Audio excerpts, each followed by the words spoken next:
শোনো না। 31 হয়ে গেছে আজকে। Yes, yes, yes. তো এই ১ম বার লাইভে আমার লাইভ ১ম বার না। লাইভ করছি আর এতগুলো লাইক হয়েছে। যেতে দিচ্ছ না তো। একটা গান মনে আসছে না, নাহলে তোমাদের একটা গান শোনাতাম। চলে যাচ্ছি।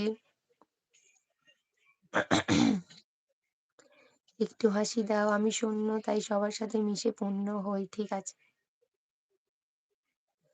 যেতে দাও আমায় ডেকো না, কবে কি আমি বলেছি মনে রেখো না, যেতে দাও আমায় ডেকো না, কবে